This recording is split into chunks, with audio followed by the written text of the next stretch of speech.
Shalom, perkenalkan nama saya Dela Milsi Oyan. Saya dari kelas 11 TKJ 2. Di sini saya akan membacakan sebuah karangan tentang perdamaian yang ditemukan kembali. Di sebuah desa kecil ada dua orang bersaudara bernama Ronald dan Evan. Hidup dalam permusuhan selama bertahun-tahun. Mereka dulu sangat akrab, tetapi sebuah masalah warisan membuat mereka bertengkar hebat. Ronald merasa lebih berhak atas sebagian besar warisan karena ia anak sulung. Sementara Evan merasa bahwa hak mereka sama. Karena perbedaan ini, mereka berhenti berbicara satu sama lain. Suatu hari, Paman Yakub yang mengetahui perselisihan mereka memutuskan untuk membantu mereka. Ia mengundang Ronald dan Evan untuk bertemu di rumahnya dan bertindak sebagai mediator dalam konflik mereka. Pada awal pertemuan, suasana tegang. Ronald dan Evan saling menyalahkan, mempertahankan pendapat masing-masing. Namun, Paman Yakub dengan sabar mendengarkan kedua belah pihak dan berkata, "Kalian berdua adalah saudara. Apa gunanya harta jika kalian kehilangan saudara? Jika kalian terus bertengkar, kalian akan kehilangan lebih dari sekedar warisan. Kalian akan kehilangan satu sama lain." Mendengar itu, Ronald mulai terdiam dan berpikir. Ia menyadari bahwa kebencian telah membuatnya kehilangan momen berharga bersama adiknya. Evan pun juga merasa bahwa selama ini ia hanya mempertahankan ego tanpa benar-benar mencoba memahami perasaan kakaknya.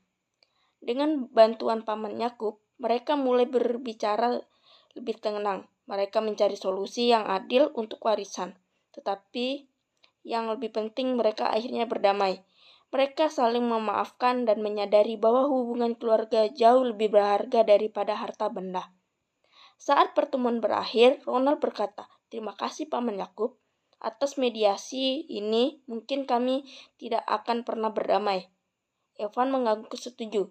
"Ya, aku sadar bahwa memaafkan lebih baik daripada menyimpan dendam." Mereka pun berpelukan dan mengakhiri konflik yang bertahun-tahun mengisi hidup mereka dengan kebencian. Kesimpulan dari cerita ini adalah mengajarkan bahwa rekonsiliasi dan mediasi memainkan peran penting dalam menyelesaikan konflik, terutama dalam hubungan keluarga.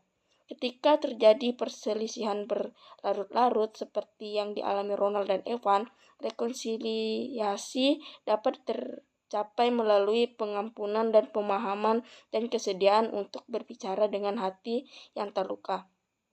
Mediasi berfungsi sebagai jembatan yang membantu kedua belah pihak untuk saling mendengarkan dan mencari solusi. Dalam cerita ini, Paman Yakub bertindak sebagai mediator dan yang bijaksana, mendengarkan keluhan Ronald dan Evan tanpa memihak, lalu memberi nasihat yang mendorong mereka untuk menghargai hubungan keluarga mereka, lebih dari sekedar masalah materi. Mediasi ini memungkinkan kedua saudara tersebut untuk merendahkan kebencian dan membuka hati mereka untuk berdamai. Rekonsiliasi terjadi ketika Ronald dan Evan mulai memahami pentingnya memaafkan dan melepaskan dendam. Mereka menyadari bahwa hubungan keluarga yang harmonis jauh lebih berharga daripada materi atau warisan. Tanpa proses mediasi dari Paman Yakub, mungkin mereka akan tetap terjebak dalam kebencian dan perpecahan. Sementara keseluruhan cerita ini mengajarkan bahwa untuk mencapai perdamaian baik dalam keluarga maupun dalam kehidupan sehari-hari, diperlukan kesediaan untuk mendengarkan, mengampuni, dan mencari solusi bersama-sama. Mediasi yang bijaksana dapat menjadi kunci untuk menciptakan rekonsiliasi yang menjadi kedamaian sejati. Sekian cerita dari saya. Terima kasih.